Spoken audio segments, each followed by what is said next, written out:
তুমি আশ্রমে গিয়েছিলে? আর গিয়ে এটা খোঁজ পেয়েছি যে আপনি এবং আপনার স্ত্রী একটা ব্রত করেছেন।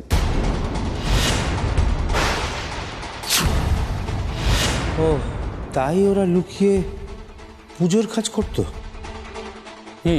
সেই পুজোর কথা কাউকে বললে মন্ত্র সিদ্ধি হয় না, এরকমই প্রচলিত আছে। কি তাই তো মিহিরবাবু?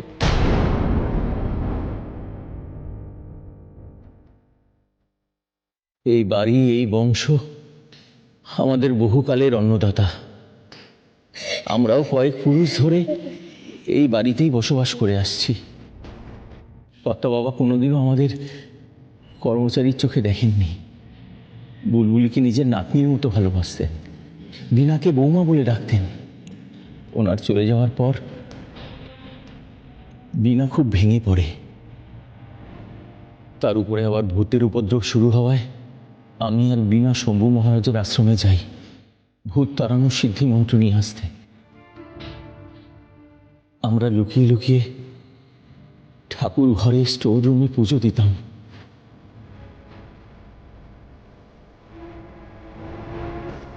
কাউকে বলা বারণ ছিল, কিন্তু বুলবুলি যে সবাইকে সবকিছু বলে দিল। বাবা, আজকালকার দিনে এমন মানুষ হয়? সত্যি, কিন্তু আপনাকে না দেখলে আমি বিশ্বাস করতাম না। বেণীমাধববাবু কি বারণ করেছিলেন বীণাদি? কারণ বেণীমাধববাবু আমাকেও বারণ করেছিলেন গুপ্তধনের কথা কাউকে বলতে। হ্যাঁ, পুরোহিত মশাই চুরি করেছিলেন নকশা।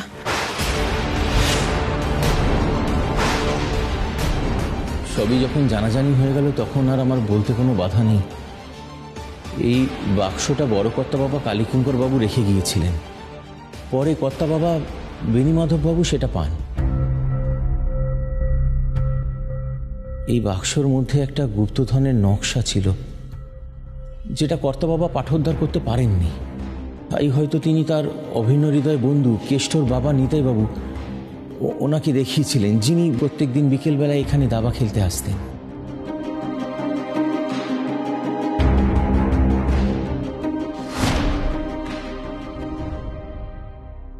কর্তাবাবু, আপনি ডেকে পাঠিয়েছিলেন?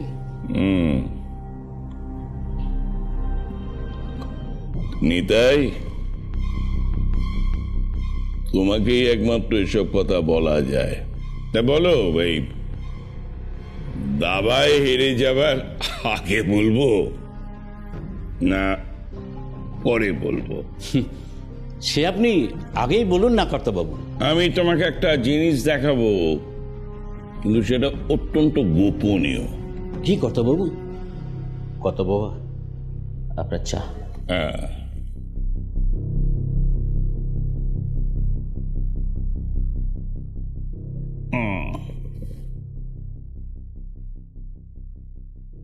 মীর, আগে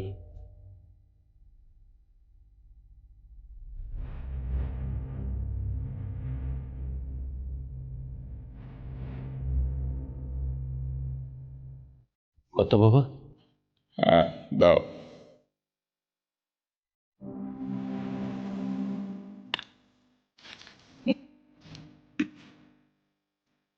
এই বাক্সের মধ্যে একটা গুপ্তধনের ধাঁধা আছে। এটা আমি দেখে কিছুই বুঝতে পারিনি, কাকেই বা বলবো, তাই তোমাকে বললাম। নিতাই, তুমি আমাকে হয়তো কর্তা বাবু বলো, কিন্তু সত্যি কথা বলতে তুমি আমার পরম বন্ধু। সেই ছেলেবেলা থেকে একসঙ্গেই তো বড় হয়েছি। নাও দেখো।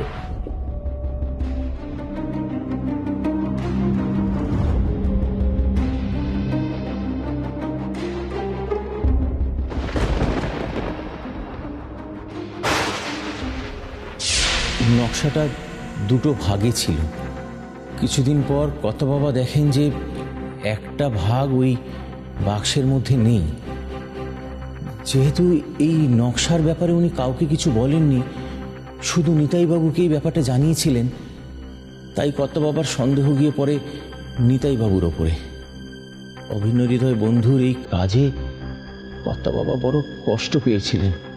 আমাকে বলেছিলেন কাউকে কিছু না জানাতে। তারপর উনি মারা যাওয়ার কিছুদিন আগে এই বাক্সটা আমাকে রাখতে দেন, যত্ন করে রাখতে বলেন। তারপর থেকেই আমি এই বাক্সটা আমার কাছেই রাখি। ওনার মারা যাওয়ার পর আমি এই বাক্সটা স্টোররুমে বড় কর্তা বাবার ছবির নিচে গিয়ে রেখে দিয়ে আসি।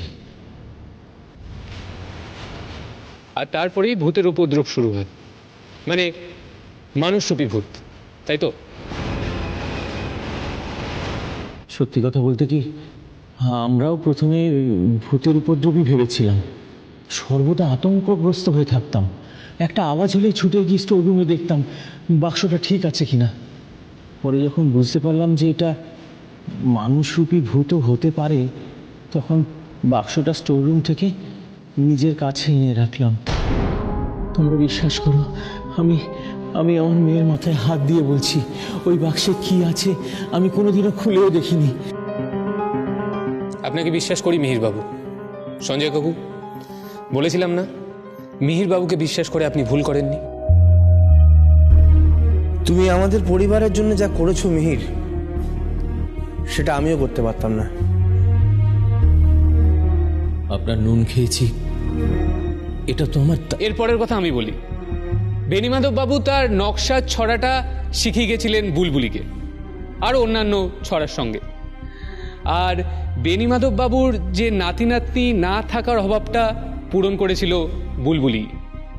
জ্যাঠামশাই তার উইলে বুলবুলির জন্য যা টাকা রেখে গেছেন, তা বুলবুলি কেন, তার 2 প্রজন্মের খাওয়া পড়ার কোনো অভাব হবে না। আর তাছাড়া জ্যাঠামশাই তো বুলবুলিকে এ বাড়ির জীবন সত্য করে দিয়ে গেছেন। কর্তাবাবু মানুষ ছিলেন না, দেবতা ছিলেন। কি কাঞ্চু কেন বুলবুলি? কর্তা দাদুর কথা মনে পড়লে আমার কান্না পায়। আচ্ছা আচ্ছা, এই কেসে কিন্তু আমাদের টার্নিং পয়েন্ট বুলবুলি।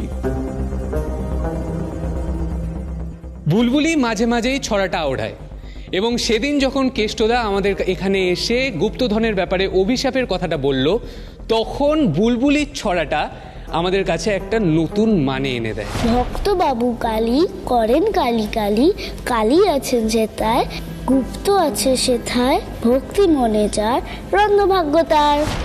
কাকিমা, আমি শুনেছি যে বুলবুলিকে এই ছড়াটা শিখিয়েছেন বেণীমাধব বাবুই।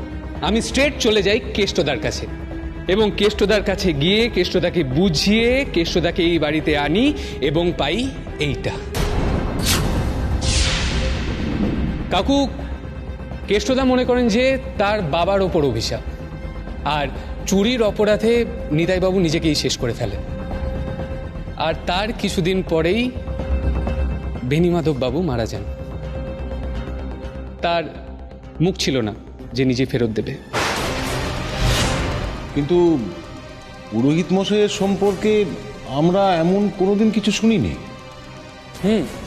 আর শোনার কথাও নয়, উনি সেরকম মানুষ ছিলেন না। কিন্তু কি করবেন, বাবা তো। ছেলের মানসিক অবস্থা ঠিক না হওয়ার ফলে হয়তো এরকম একটা কাণ্ড ঘটিয়ে ফেলে। আসলে তার ছেলের চিকিৎসার জন্য অনেক টাকার প্রয়োজন পড়ে, তাই হয়তো লোভ সামলাতে পারেননি। কিন্তু তারপর তিনি অনুতাপে দগ্ধ হন। কিন্তু মৃত্যুশয্যায় তার ছেলে কেষ্টদাকে বারবার বলেছিলেন যে কালীকিঙ্কর বাবুর অভিশাপ আমার লাগবে, আমি অন্যায় করেছি, আমি দোষ করেছি, আমার হয়ে ক্ষমা চেয়ে নিস, এবং আমি তার জিনিস একটা চুরি করেছি, সেটা ফেরত দিয়ে দিস। মৃত্যুশয্যায়ও এই কথাই বলে গেছেন তিনি। বাবা, বাবা কেন চলে যাচ্ছ বাবা? বাবা এমন ভাবে কেন চলে যাচ্ছ? ভুল। কি ভুল? ভুল করেছি আমি। কি ভুল করেছো? অভিশাপ। অভিশাপ? হ্যাঁ, অভিশাপ। ছারখার হয়ে যাবে বাবা, সব ছারখার। আমি পারিনি। তুই কালীকিঙ্কর বাবুর জিনিসটা ফেরত দিস। নইলে মরে আমি শান্তি পাবো না। আমি আমি আমি দিয়ে দেবো বাবা, আমি বাবা আমি দিয়ে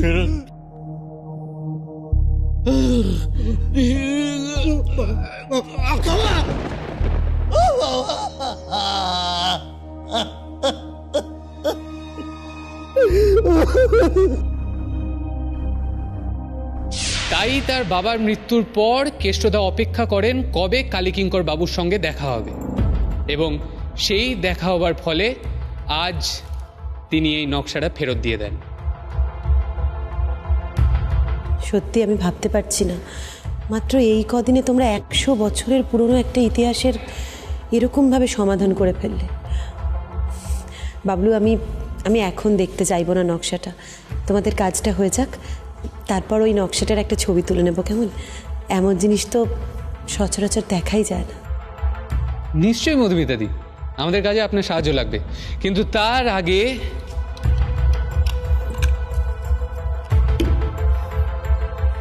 দেখি আমাদের ভোম্বল কি বের করতে পারে এটার থেকে। আমাদের ভোম্বলে কিন্তু মাথা খুব পরিষ্কার মধুমিতাদি।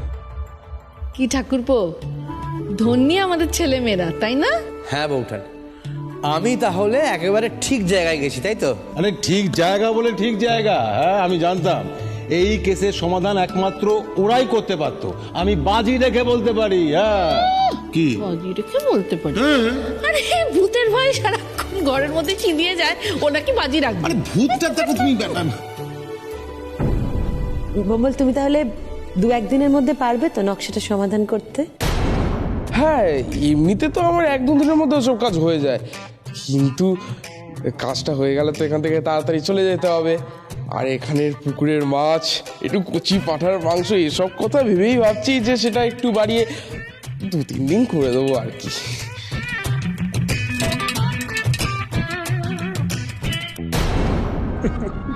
ও আর একটা জিনিস,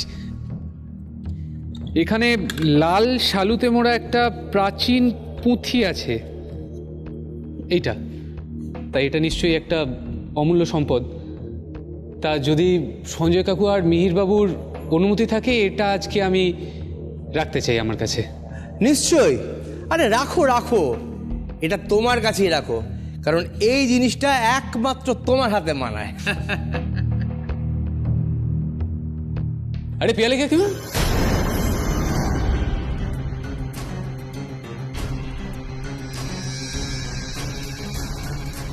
বলছিলাম পিয়ালি কাকিমা, এই বাড়িতে যে ভূতের ভয়টা লোকেরা দেখাচ্ছে, সেসব জয়রাম শেঠের লোকেরা।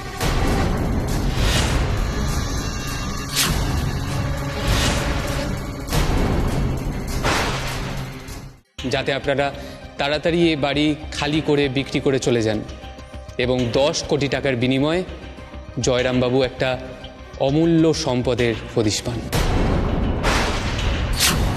পিয়ালি কাকিমা, আমি আর বাকিটা বললাম না, এখানে এখন অনেকজন উপস্থিত আছে, তাই আর বললাম না।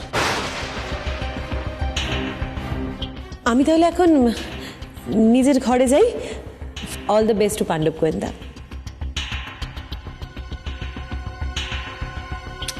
আরে চলো না, ও হয়তো কিছু কথা বলতে চায়, সেটা আমাদের সামনে বলা যাবে। চলো না।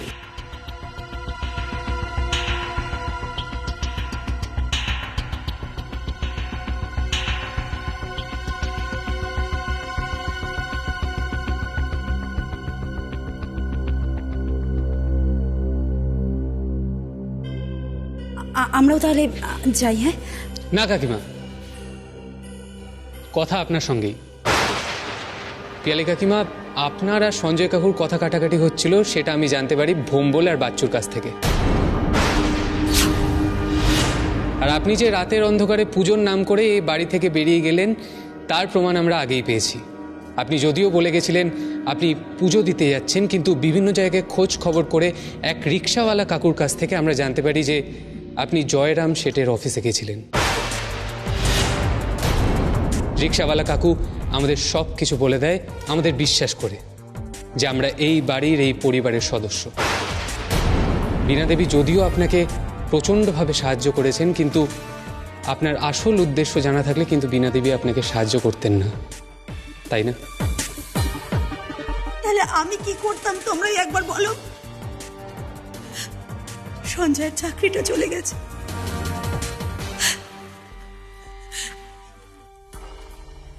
কি সব পলিসি চেঞ্জ হয়েছে, তাতে ওর চাকরিটা চলে গেছে। ভিসার সমস্যা। আরে এমন না যে আমি ওখানে কোনো জব করি। নিউ ইয়র্কের কাছে একটা বাড়ি কিনেছি, এতগুলো টাকা ইএমআই। সেই টাকাগুলো যদি আমি দিতে না পারি তাহলে কি করব? তাহলে তো দেশে ফিরে যাওয়া ছাড়ার কোনো উপায় নেই। কি করব তাহলে আমি? নিজের দেশে ফিরতে এত সংকোচ কেন? এটা তো নিজের দেশ, নিজের জায়গা, তাহলে তো সংকোচ কিসের? বুঝবে না, তোমরা কেউ এটা বুঝবে না। পিয়ালি, এরকম করছো কেন? দেখো, তুমি তো জানো যে আমার সাথে দুটো ইউনিভার্সিটির কথা হয়েছে, কিছু একটা তো হয়ে যাবেই। আর তোমরা জানো এই প্রপার্টি আমি বিক্রি করতে চাইনি, চেয়েছিল পিয়ালি বিক্রি করতে। তোমরা ঠিকই বলেছ। তাই পিয়ালি লুকিয়ে এ বাড়ির দলিল নিয়ে জয়রাম শেঠের কাছে যাওয়ার পরিকল্পনা করেছিল।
हेलो, हाँ सेठ जी, दलील हमें मिल गया।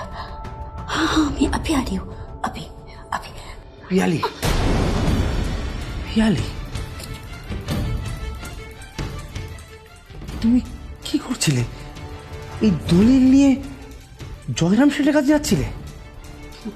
হ্যাঁ, যাচ্ছিলাম, কারণ এছাড়া তো কোনো উপায় নেই। এখানকার লোক জানে না যে তোমার চাকরিটা চলে গেছে। আর সঞ্জয়, একটা কথা কেন মাথায় আনছো না তুমি, যে তোমার ভাইকে 4 কোটি দেওয়ার পরেও আমাদের কাছে 6 কোটি থাকবে? আমাদেরকেও নিজেদেরকে নিয়ে একটু ভাবতে হবে। হ্যাঁ,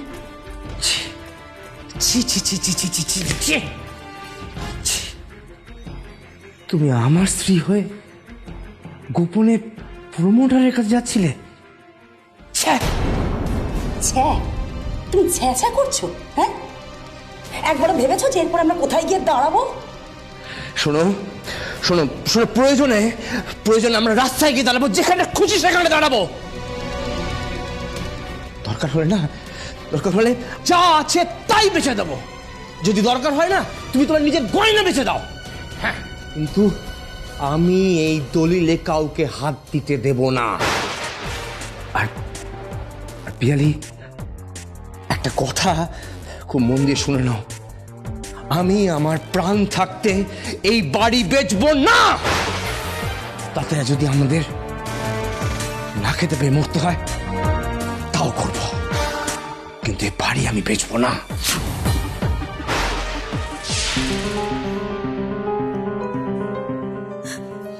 সঞ্জয়?